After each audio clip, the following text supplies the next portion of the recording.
I believe the Educational Leadership Summit organized by NACOP is a great event that every school needs to be here. If you have a private school and you're not here at the summit, then I don't know what you're doing at home, because there has been a presentation and discussions on policy, legalities in education, curriculum discussion, and I feel like if you really have a school, this is where to be. One, also to connect to people and see what is happening in other schools. And so I encourage everybody, anywhere that you have a school or you're a director of school, that next time an event like this is organized, come in, support. I'm from the Africa Dyslexia organization, and we are an organization that champions awareness, advocacy, and train teachers on how to support students with diverse learning needs. We have learning disabilities such as dyslexia, dyscalculia, dysgraphia, dyspraxia, language difficulties. But a lot of educators don't know about these challenges that students go through. And I always say that we have 4 types of learners in the classroom. Every child learns differently. Every child learns in different processing forms. But usually what happens is we teach in one way. It's usually the reading and writing methods only, and then leave the rest of the learners behind, and then we tend to label them, they are lazy, they are blockheaded, they are dumb. But no, it doesn't mean so. They are learners that learn differently. They learn by processing and encoding words differently. And until we understand this, we will not be able to support them.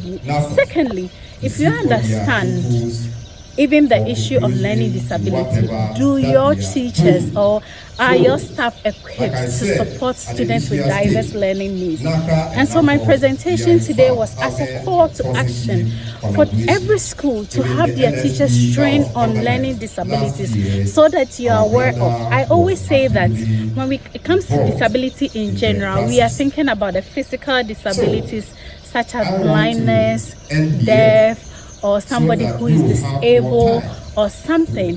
However, you will not find such challenges in every classroom you go in our schools. However, learning disabilities, students with learning challenges, you'll find them in the classroom. You by all means find a student who cannot read, you'll find a student who cannot spell, and then you label them. And so it is the most highest form of disability around that is not recognized. And I'm calling on all educators for them to really read and also avail themselves to be trained on how to support all these learners. And so that's what my presentation was basically about, calling on you for action so that we can best support you. And if you're looking for an organization that can train your staff or can assess your current situation and be able to offer suggestions for you, then contact the Africa Dyslexia organization. If you contact the private school council, they will also be able to connect you to us any day, anytime. All right. Public outreach, we are heavily always on your screens, on TVs, on radios. We come to churches. We also go to workplaces because we have adults who have learning challenges but have never been diagnosed. So you see these workers as some of the workers who shy away from taking minutes, for instance, in meetings, who doesn't want to take reports because they feel they will make mistakes. And sometimes you wonder, why did I employ this person? This person is not good. But it's not because they are not good. For example, for me, I don't write reports. If I come to your organization, just ask me to think about ways your businesses could grow. That is what I know how to do, and I can think and tell you what you need to know, and then you can write it down. But the moment you put me to the task that I should write what is in my mind, listen, I have everything here. But when it comes to writing, I forget to put my words into action. And so we raise this awareness across board. And so if you're an organization and you're looking for us to come, if you're a church and you're looking for us to come and even share the word, for parents who understand, our doors are open. Just call on us. For many years, research has not really come into conclusion as to what the issue with why some students have learning challenges. We therefore know that it's genetic. It's something that is born with. You might say that, oh, but I have a student, the parents one is a doctor, one is this. They don't have any learning challenges. So why is this students having learning challenge? Maybe the great parents had a learning challenge that we don't know. So it's something that is genetic. That's what research has said. But to really pinpoint as to the exact cause of it, it hasn't come to being yet. And we are one of the interventions I recommend is, in the school setting, you have all these challenges, learning difficulties among your students. We oftentimes say they are stupid, they are dumb, they are blockheaded, that's how we classify them.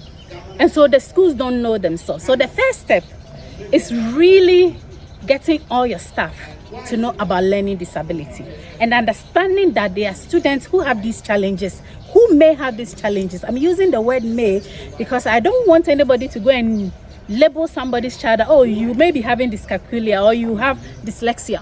Until assessment is done and confirmed, you cannot put this title on anyone.